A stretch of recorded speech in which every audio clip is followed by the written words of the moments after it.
Welcome to this deep woo-woo episode entitled Dystopian Timeline with Jay Weidner. You can find his work at Reality Check here on YouTube and also at jweidner.com. Let's give him a big warm welcome back to the show. Jay, welcome back. Hey, good to be back, John. Glad you're back too. Yeah, me too. I'm glad I'm back. What are you talking about, Jay? Oh, of course, it's been a hell of a couple of weeks. Guys, if you're just finding us here again on YouTube, of course, we lost our previous channel. So this is channel number 3. And of course, we were accused of severe multiple violations. What those are specifically, we're not sure. They're not telling us, but it could very well be the last series here on Beyond Disclosure, one of which, of course, was an episode with Jay Weidner here. And we got into quite a bit of information that, of course, is contrary to the limited hangout disclosure report we got last week. From officialdom. So maybe that's what it was. At any rate, if you're just finding us here again, please do remember here to come and like, share, and subscribe to Beyond Mystic 3. Jay, today's episode, of course, is the upcoming dystopian timeline. You and I wanted to talk about this. We did a show a couple of months ago with Leo Zagami, and we talked about The Great Cross of Hende, of course, your amazing book here. So I recommend everyone, I'll bring the links down below for you guys to go check out this book and how it all relates to Le Mystère des Cathédrales, or the Mysteries of the Cathedrals, by Falconelli. Now, Jay, as we're looking at all the events happening around the world now, set the stage for the audience. What do you see coming? What are your sources telling you, but tie it all into all of this scripture and all of these, as you said in our last show, the Beyond Disclosure, the fact that during all of these yugas, there's different cycles of time where these elites really just jump off the planet, maybe to save their bacon here before big shit is about to happen. So let's dive into that, Jay. Yeah, well, just to start out with, one of the predictions in the Vedic text for the Kali Yuga is that at the very end of the Kali Yuga, humans are going to be like 2.5 feet tall.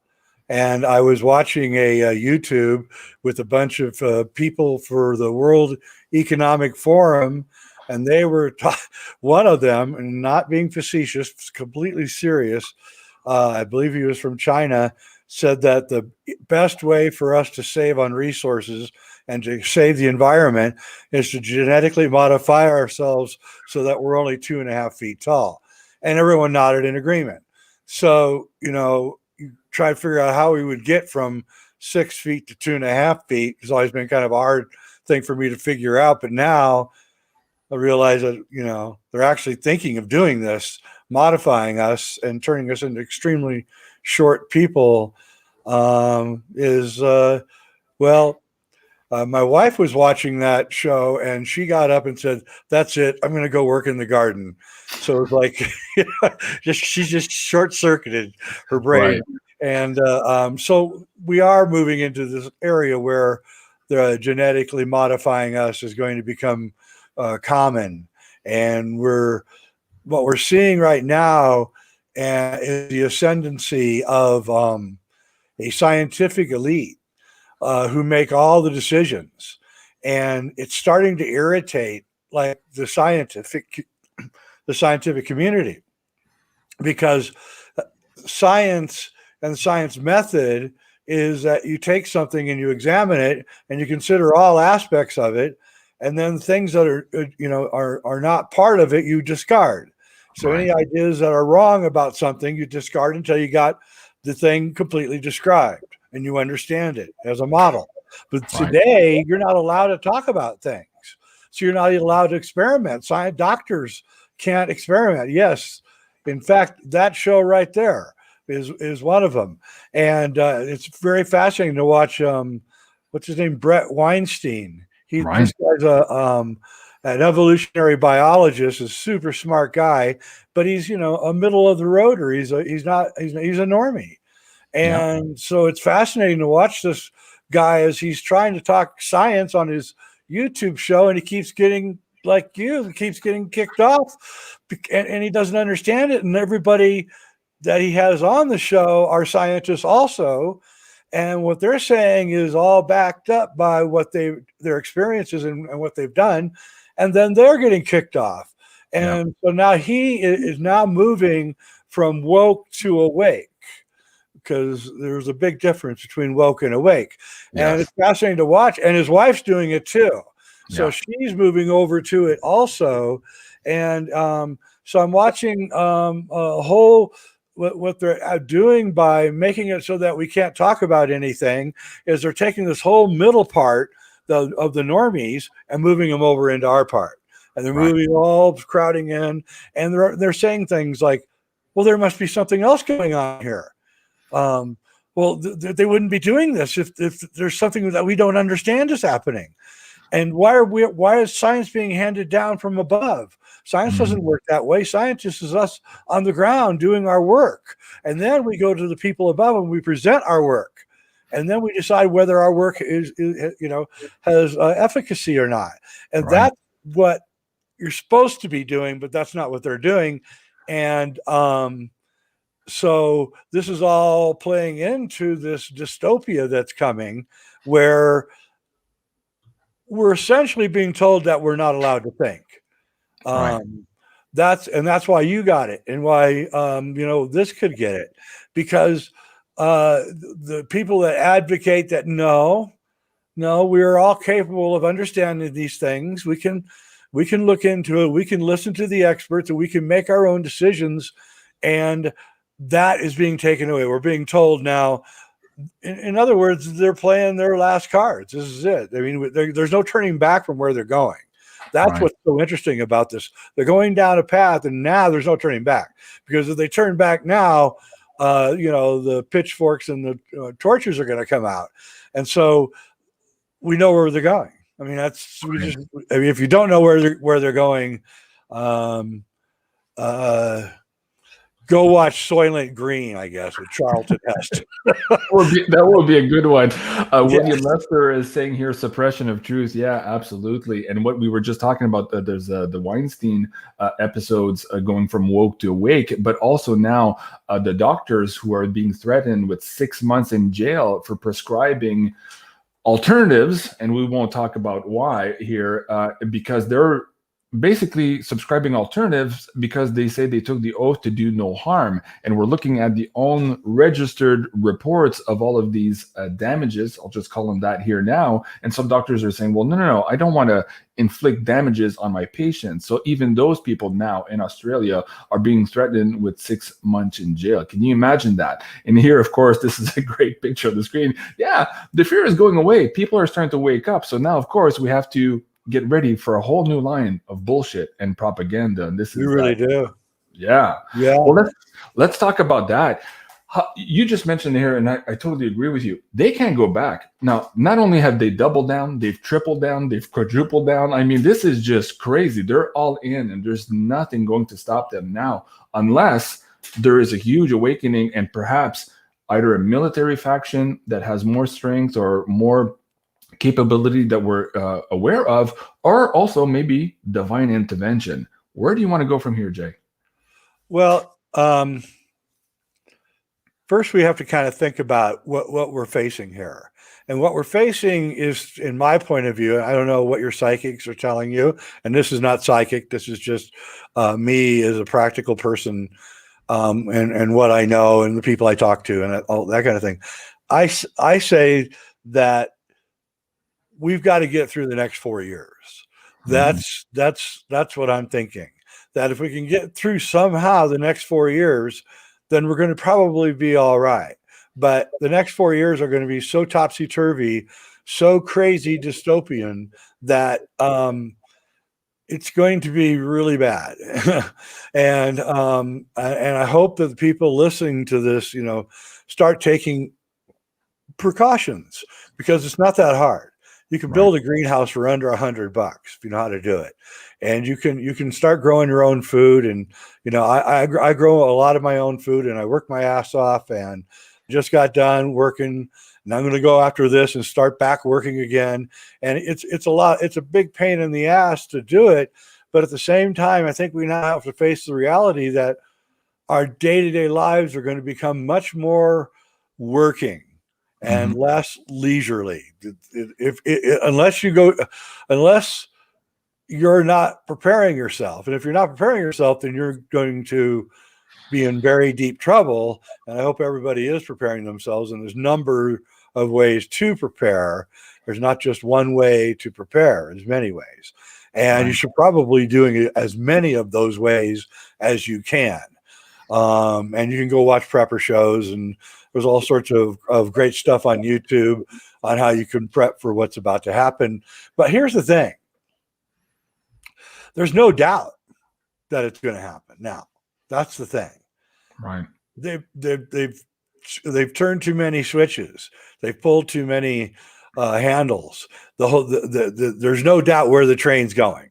And any passenger on the train that's still not aware where the train's going is not even worth talking to. So we know where the train's going. They're not hiding themselves anymore. And what's interesting here in America is that there's several very popular talk radio hosts who are now just coming out and saying, the conspiracy theorists are always right, so we might as well side with them because we're going to be called conspiracy theorists anyway, and so we might as well just come out and do it.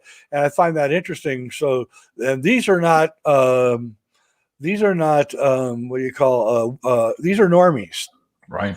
And they're now moving over. So we're capturing. If this was a war, and the normies are the how you score points is how many normies you can get to come to your side, then we're winning the game, right? And we're winning it by quite a bit. And the normies are pouring in. I can tell you, I live in a very small place in the middle of the mountains, and 5 years ago, I was getting screamed at parties and things from my point of view. And now those people that were screaming at me are now on my side, and I didn't change. And so I can feel it coming. I don't know if it's going to be fast enough. That's why I do these shows, because I'm trying to get it going faster and faster so that more people wake up and more people kind of refuse to deal with the machine, then the less power the machine has. I personally think that I'm not afraid of the machine anymore. It's not the machine I'm afraid of. What I'm afraid now is for several like Mad Max scenarios to unfold before things get calm again. This is the storm before the calm. Right. And I think things are going to get calm. I think around the eclipse in April 2024 is when things are going to start calming down. But people are literally going insane, man. I mean, literally. I have a lot of friends who work in the entertainment industry. I'll just put it to you that way. Okay. Right. I don't work in there anymore, and I'm glad to be gone, but they work there, and we talk all the time, and they're telling me that famous people are completely losing their crap on sets and things, just completely out of their minds, going crazy. And it's like, for some, I guess, because shooting movies is kind of a quintessential community working together, right? Right. So it's kind of a microcosm of how our world works. You got, functioning machine of people who are all doing their chore, right? And you can't have anything upset it, because if anything upsets the thing, then you're losing hundreds of thousands of dollars because you're not achieving what you're supposed to be achieving. Right. And they're not achieving it. Every one of these movies that are being filmed right now are going skyrocketing over budget. Everybody's going crazy. Top actors are losing their stuff. They can't remember their lines. And they've all been vaxxed. And so I don't know what to say. Yeah. But I mean, and people aren't showing up to work. Yeah. So essential people like the truck drivers that will drive all the equipment around aren't showing up to work now. They're just not showing up. They don't care. And or they're showing up and they're having accidents just a few mere minutes after getting the second whatever we're talking about. Yeah. And what's happening right now in the United States is that there's a huge truck driver shortage. My theory is that my generation just used the thing that happened in 2020 as an excuse to retire, right? So a lot of guys in their late 50s and 60s said, screw it, I'm done. It's a hard job, and it is a hard job. I did it for 3 years in my early 20s, and it is a ball buster. Let me tell you, you have to be alert, awake, and you're lulled into these situations where you're almost asleep. But so now gasoline is not being transported as rapidly as it was just a few months ago, because there's literally truck driver shortages on gasoline. So gasoline prices are going to start really going up, as everything else is going to start going up. Parts are going to disappear. There is no plastic manufacturing plant in the North America anymore, and that includes Mexico. There is, that's the other thing. In a perfect dystopian world, you would want your president to be in their late 70s and early 80s, right? Because they don't care. They don't care about the future. They've got no future. So they don't care. And they're half senile anyway. So the far extremists around him can push him around and do whatever they want. And so we have a minority of people who are running the majority, and the majority is so confused. There he goes. The majority is so confused. That is just pathetic. I'm sorry, man. Yeah. That's just pathetic. I can't even walk up the stairs. Why don't they just give him like one of those chairs that rolls up the rail? Yeah, the acorn thing. Yeah. I mean, really, no, that's what they're doing. That's senior, what do they call it? Abuse. Yeah, it's abuse of an elderly guy. He shouldn't even be put in that position. He shouldn't even run for office. But anyway, so more and more things are going to break down. So, okay, so to me, that's a given. I think we understand that it's a given that more and more things are going to break down. There's going to be what's going to happen next is parts for airplanes they have to redo the entire engine of a jet over a year or a year and a half. Every part gets replaced on it, right? Over that time period. And there's not going to be the parts. I've already talked to jet mechanics to say that there's no parts, and we're going to have to shut down all the flights, which isn't going to matter because there's not going to be anybody to fly them at the current rate because of what high altitude causes blood clots. And we know the thing that hooks on does that. That's what it does. And the thing that sticks out. I don't know how to say it, but it's in the protein. But anyway, so we're going to watch this. And what's interesting is, as I said on the program that got canceled, it could be that this is a way to weed out all the useless, stupid people. I hate to say it, but it looks like that to me. It looks like, and from a common sense point of view, I'm not sure I'm all, I don't know how I actually feel about that, because there's a lot of stupid people around these days. And every day I see more and more of them. And you can just see it. All right. You can see it in several ways. One is everybody gained weight. I don't know about where in Canada, but here in the United States, everybody seemed to have gained weight over the year and a half that they were. Yeah, they call it the COVID-15. Yeah, exactly. So everybody got 15 pounds on. Right? I knew it was happening to me about 4 months in, and I just said, screw it. And I started like doubling down on everything I was doing as far as working out and everything, because I could see it, and I could see all my friends putting on the weight. And I even lost a couple of friends, not from COVID, but from unhealthy lifestyles, I'll put it to you that way. And so we're heading towards this place, and it's going to be dystopian for a little while, I believe. And then in around 2025, I think it's going to be an uneasy, bifurcated society where one half is going to be unchipped, everything, and living on the natch, and the other side is going to be some kind of futuristic cyborg. I think, because if there is a solar flash, as Fulcanelli and the Cross of Henday predict, well, that's going to fry all the circuitry. And if that happens, then their desires for a cyborg world will be dashed. Let's backtrack here, Jay, a little bit, and I appreciate that you're bringing this up. So, folks, this is The Mysteries of the Great Cross of Henday. The links is in the description box below.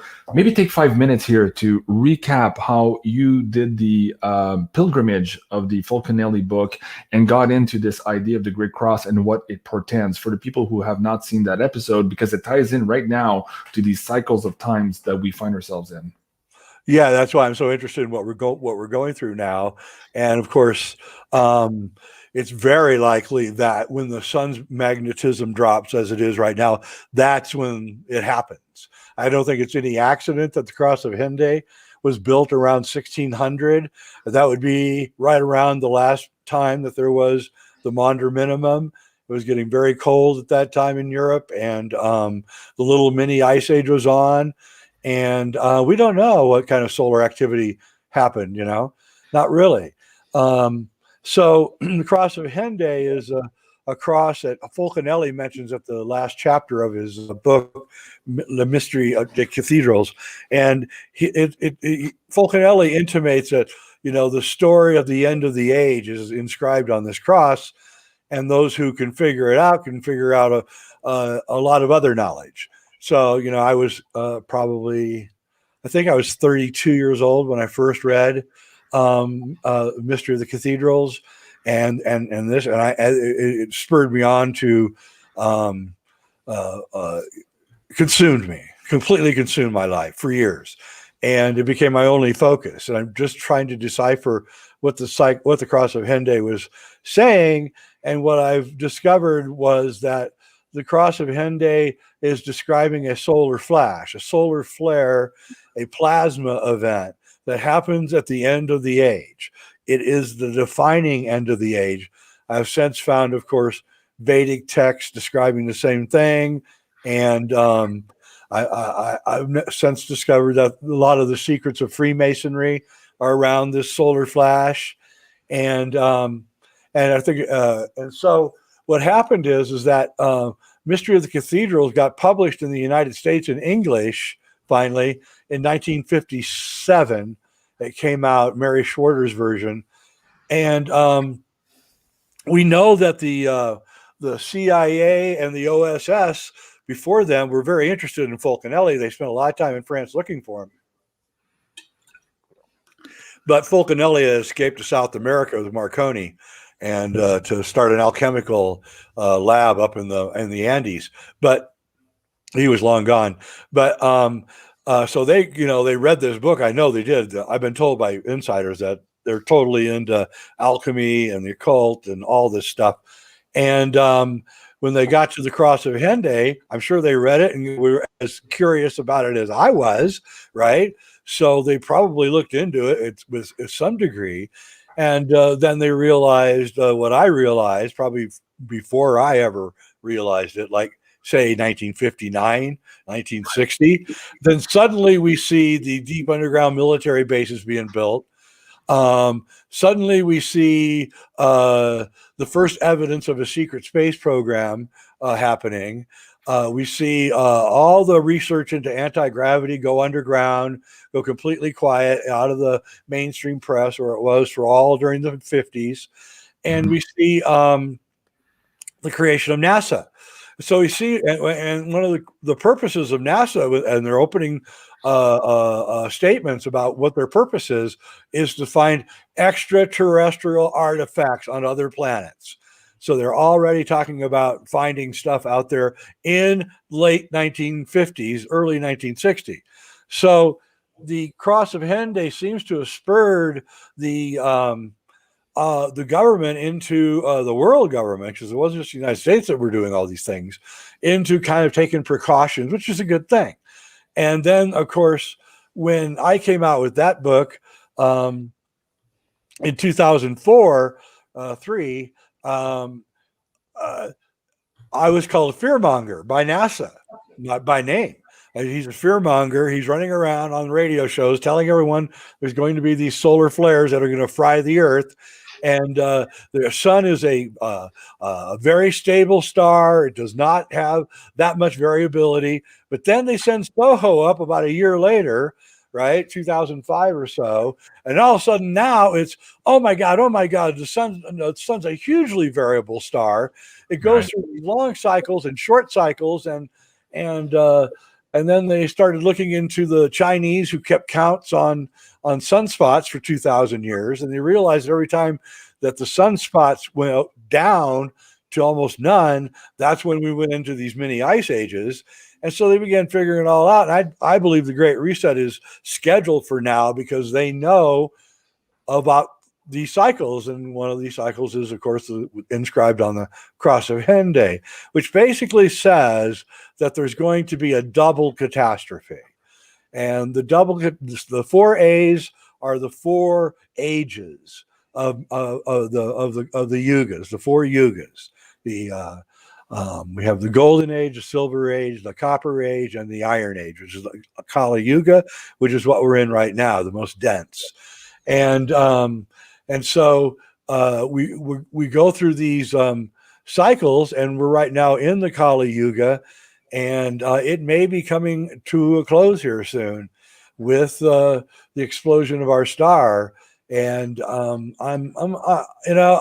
I've seen a lot of evidence, especially in northern Arizona and southern Utah, those strange landscapes of the American Southwest, and they've done in the electric universe experiments. They've taken like mica, and then they zap it with electricity for like 10-15 minutes, and after a while it looks just like the desert Southwest. Okay, there's mesas and flat top. This is what the lightning does. It creates these kind of flattened hills. And so the whole place has been carved out by a gigantic plasma storm. And here's the thing. On the petroglyphs in the area, and I've seen them, are many, many pictures of that are exact replicas of plasma experiments. And Dr. Perlat of Los Alamos is a plasma physicist, and he worked with plasma every day.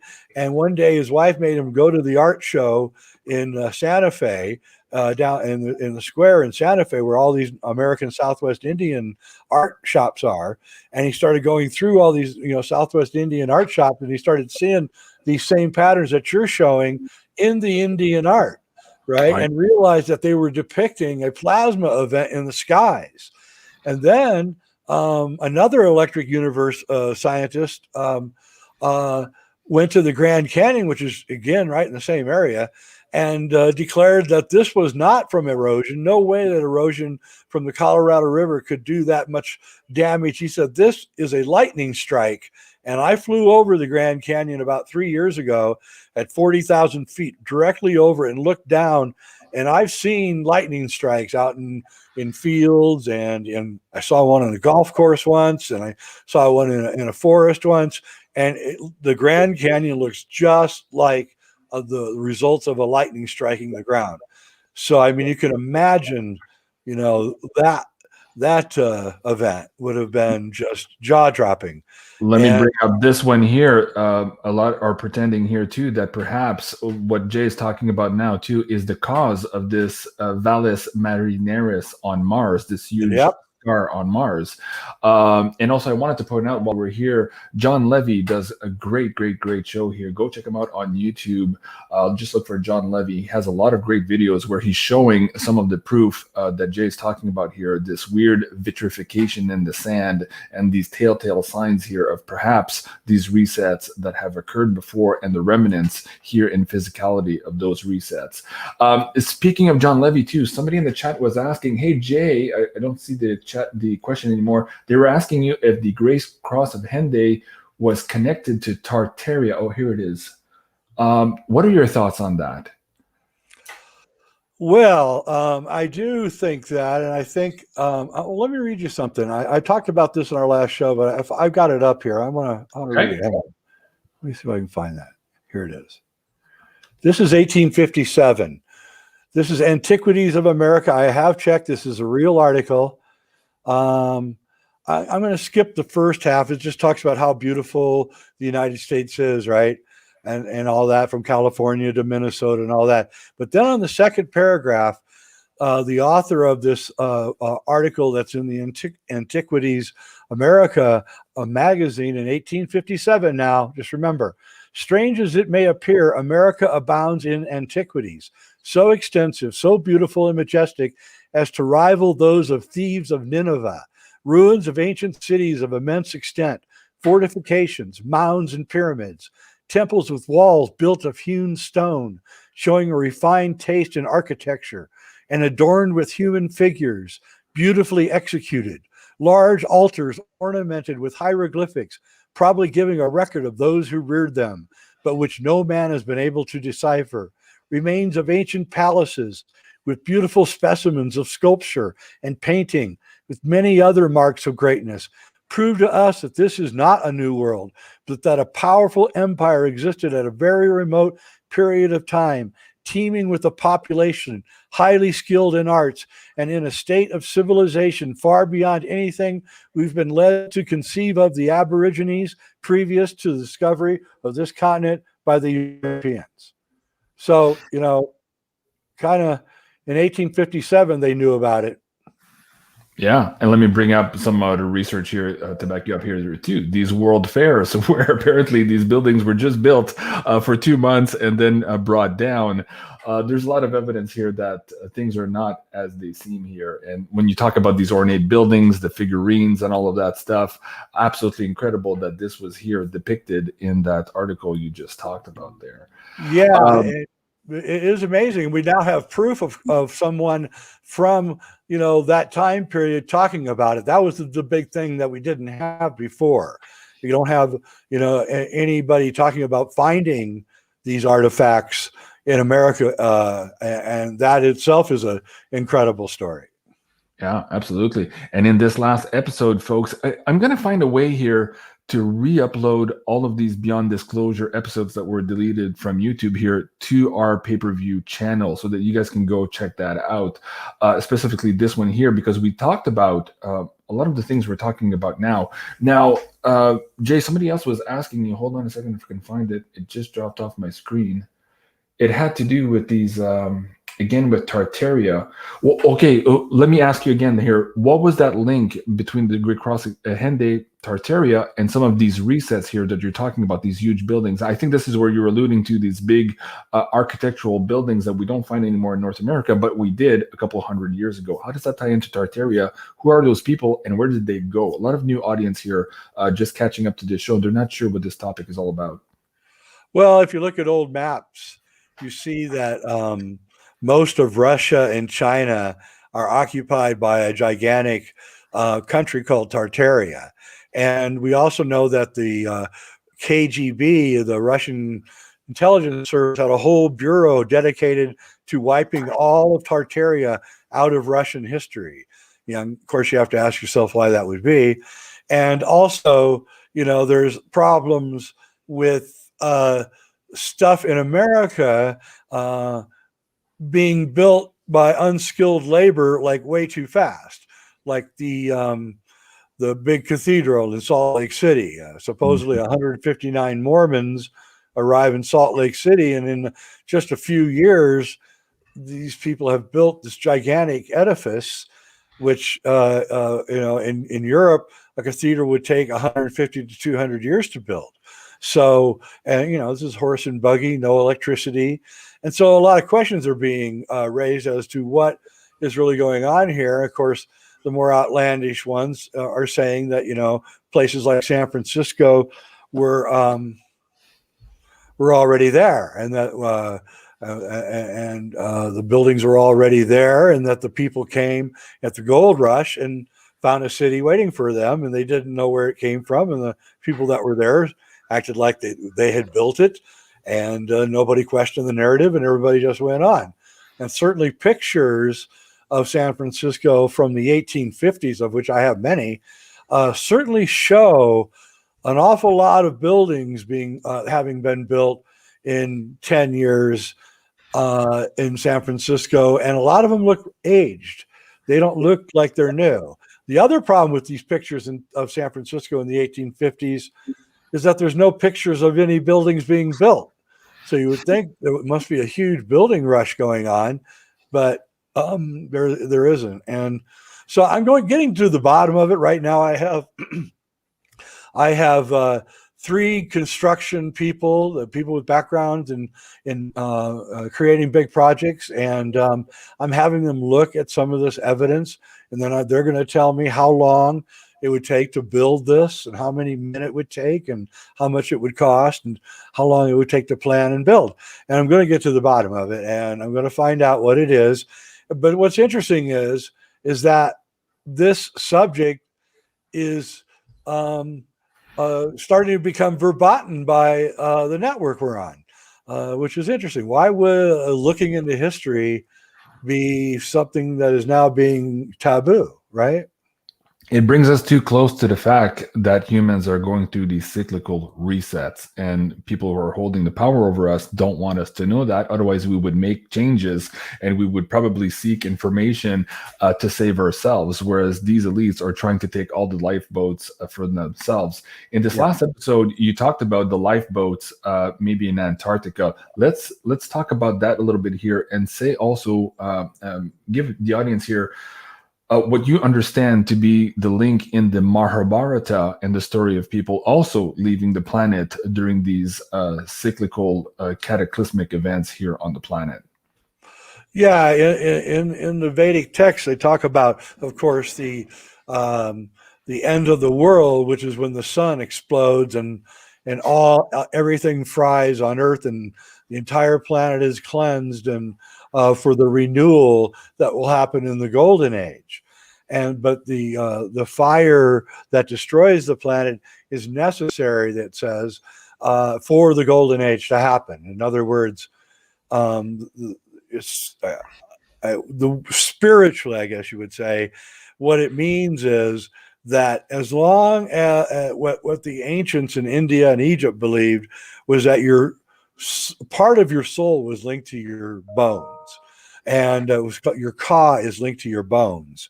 And as long as your bones are here on the earth and haven't deteriorated, a part of you is going to remain alive here spiritually on earth. And it's probably what ghosts are and a lot of other things.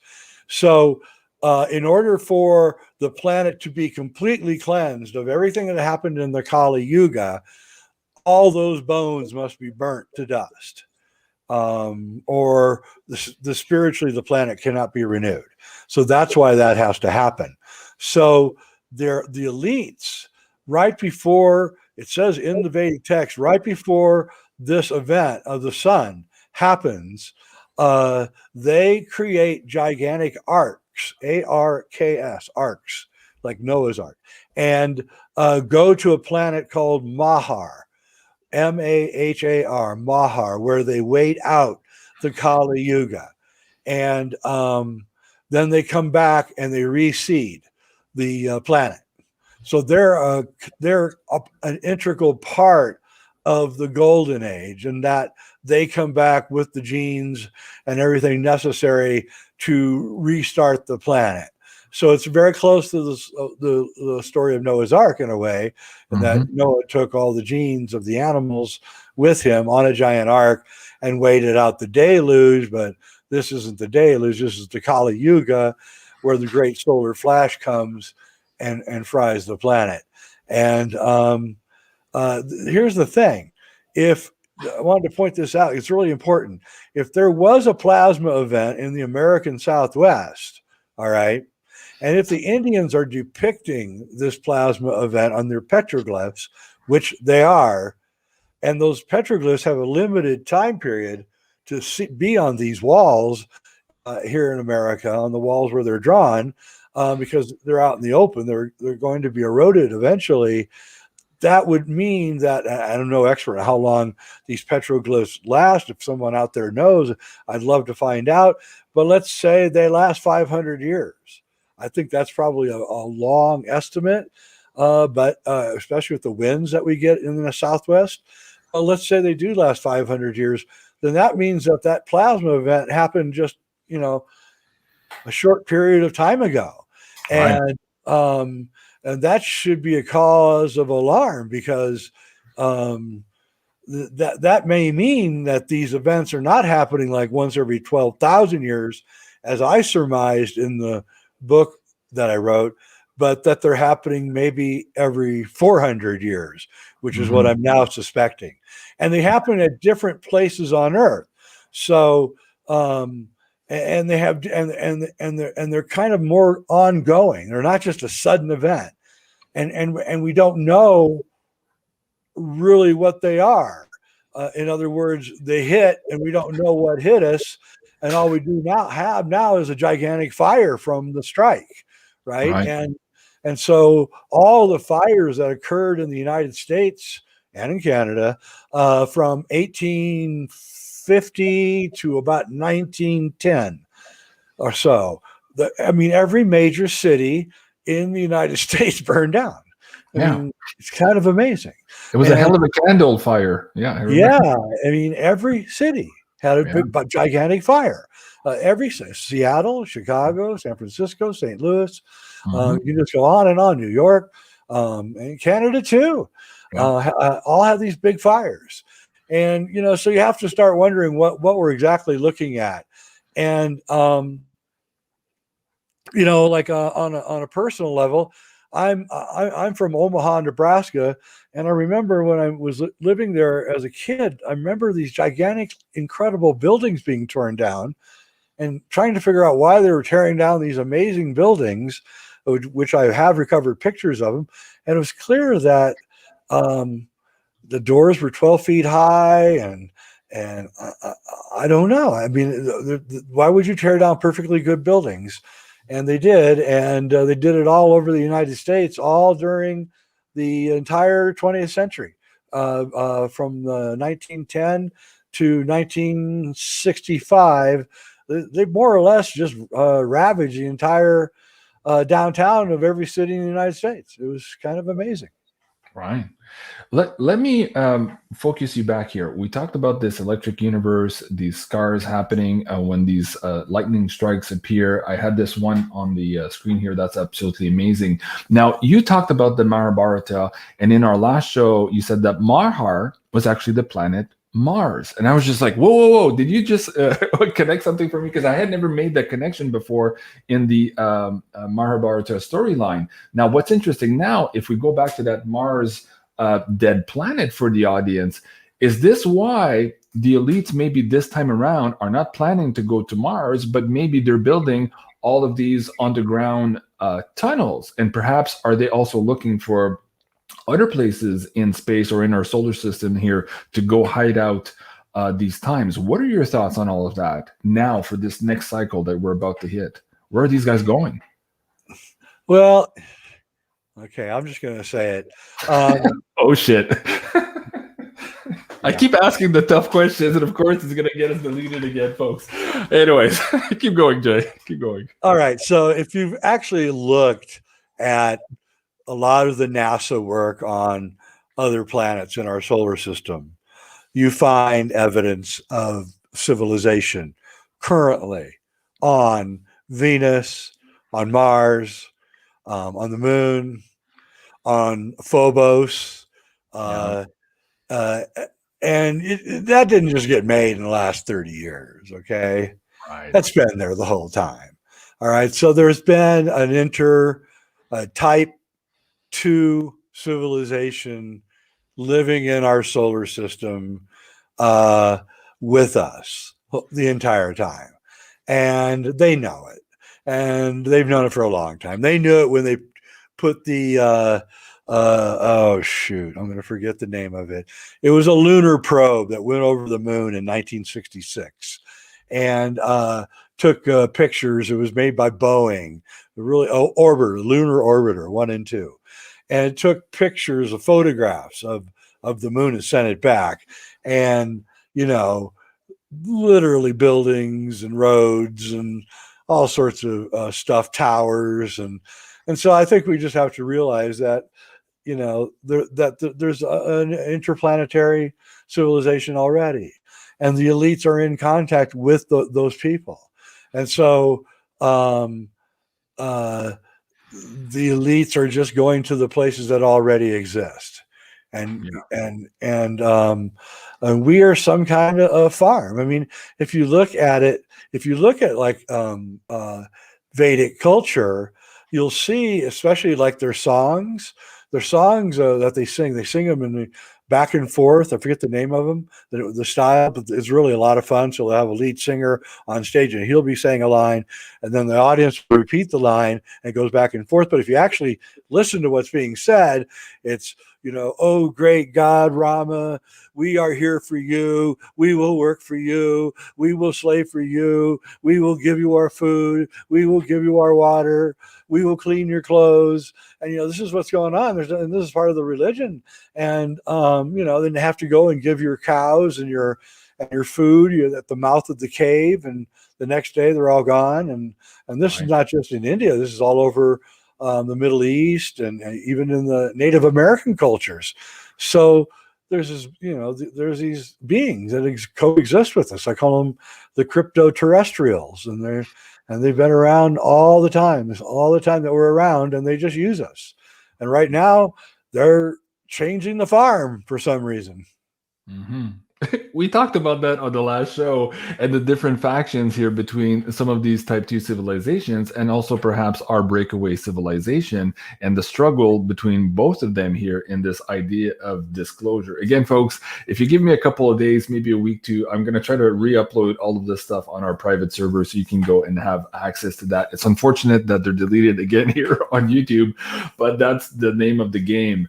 Okay, moving forward, there are a few people who are asking here, new to all of this information. They're like, okay, we're fucked. No, we're not fucked. But what do we do? What do we do? Let's get into that. Let's share with some people here who are just getting into this information, some tips and practices here about ascension, raising your frequency, and all the things you can do here in physicality also to transition in these next couple of 3 or 4 years, maybe ahead of us. Yeah, so they've got some kind of timeline. They know it. They figured it out. So they're acting on that timeline, and we now know that. And right. So now we know. So that's good that we know. So what I would suggest is, of course, take all the precautions necessary. Now,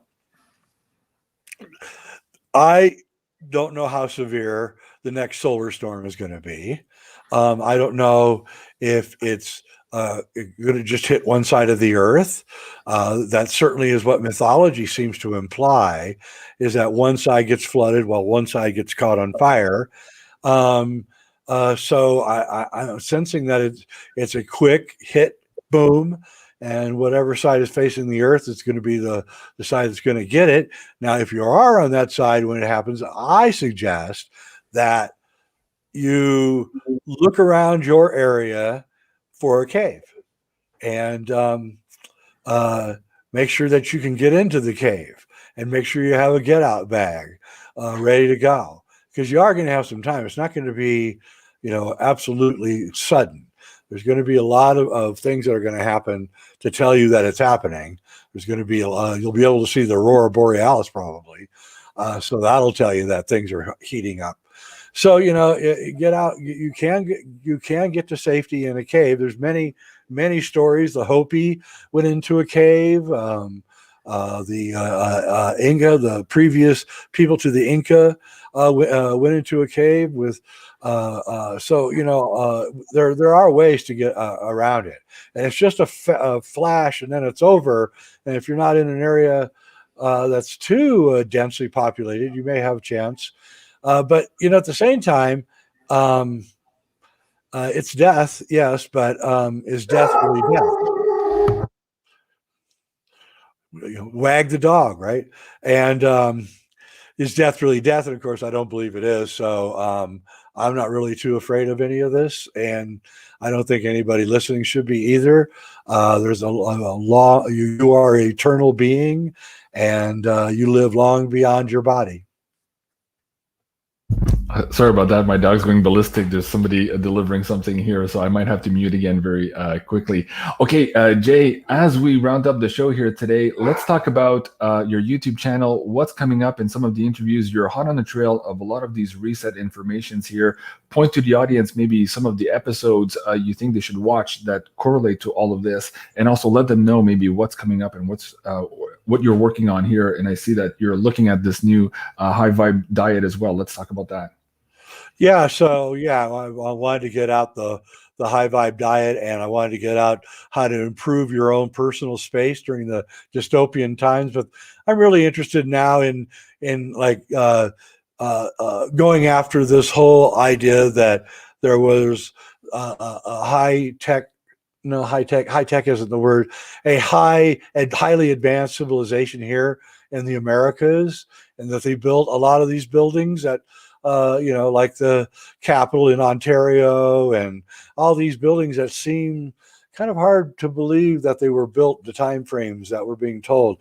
And I've got Howdy Mikowski, hot on the trail, and I've got some guys who are experts in construction, and we're going to clear it up, and we're going to get to it. And that the real mystery is a choice between two preposterous ideas. One idea is that there was a civilization here and somehow it's been hidden, or two, that unskilled settlers can build a gigantic civilization in record time. And one of the two is true, and they both can't be. Right, absolutely. Alrighty, let me see if I can scan the audience here. Jay, we have about 9 minutes left in the show. Let me see if I can. So folks, if you have questions for Jay on any topic here, please do go and populate that in the chat now. Put it in high caps so it's easier for me to bring up on the screen and for Jay to read them. While we're waiting for questions here, Jay, if they do come up, is there anything else here you would like to share with the audience? Maybe in terms of either alchemy, but also just global wisdom here in terms of navigating what's about to come. And I had a slide up here, and I think I lost it a couple of seconds ago, but General Flynn was just saying a couple of days ago that the next 4 weeks would absolutely be a shocker for people. What do you think he meant, and how can we navigate maybe some of that turmoil that's right around the corner? Oh, I think General Flynn should be careful with some of the people that he's hanging out with. One of the people he's hanging out with is the director of The Cosmic Secret in another film with a couple of guys that I'm not really too fond of. And I really think that General Flynn should be really careful with who he's hanging with. And I don't know what he's saying or what he knows. It's further throwing us into more dystopia, though. And so what we have to do is we have to really understand that what you suspect is happening is really happening, and then act on it. And so you have to protect your family and yourself. First yourself, then your family. You can't protect your family if you don't protect yourself. So you need to get you need to. If you have friends that live out in the country, you need to start making some phone calls and saying, I might be showing up. Is that okay? And you guys out in the country, you're going to have to start letting some of your friends and family in to your house and taking care of them. And we have to start taking care of each other, because clearly they're cutting us loose. Clearly this whole thing is being cut loose, and we're going into a chaos, which is going to be could go into a Mad Max kind of chaos unless we cooperate with each other and help each other. And it doesn't have to go into a Mad Max. The thing is that if the results of the are what we think they are, we're going to have some dramatic things occurring very quickly here. So I would look for healthcare persons shortages, transportation people shortages, police, firemen shortages. So that's the beginning of the real dystopia, is when you lose all the people that are on the front lines. Right. And that's where we're headed. And that's going to be the canary in the coal mine too, by the way. So when that, it already is happening and they're trying to cover it up. And the cover up itself actually is almost as interesting as what's actually happening, because what they're covering up is telling you exactly what they're doing. And so you can figure out exactly what is going on by exactly what you're not allowed to say. And so they're telling us, it's like, okay, we now know we can't say. And even evolutionary biologists like Brett Weinstein can't even say things. And they're experts in it. Right. And so that's where we're headed. And we're letting, some unknown bureaucrat and some agency decide scientific policy. It's just unbelievable.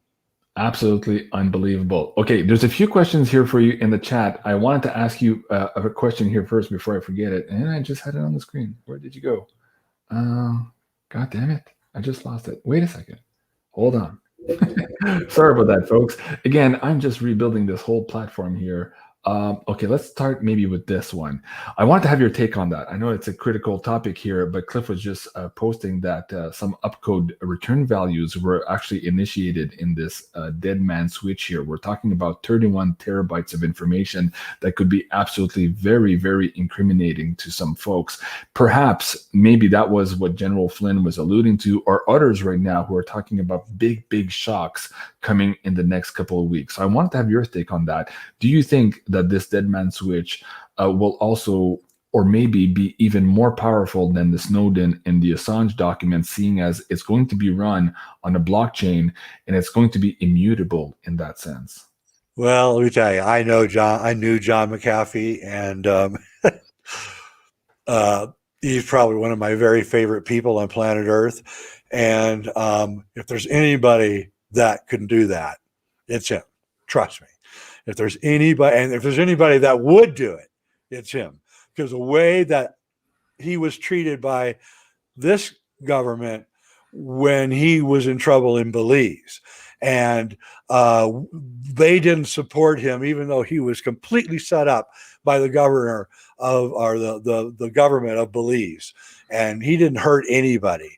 And he's one of the smartest people I've ever known, and he may have faked his death. He's that kind of guy. He's that's what all the psychics are coming up with, that he didn't leave the Earth plane as we think, not by death, but he is being protected here, maybe off world, as all of these events are occurring here, and this 31 terabytes of data are connecting to that. And we won't get into Miami and the buildings. I don't want this show to be yanked too fast. Anyways, I wanted to bring that in for you and for the audience. Patrice is asking, can a mud flood occur through plasma lightning? Can a what occur?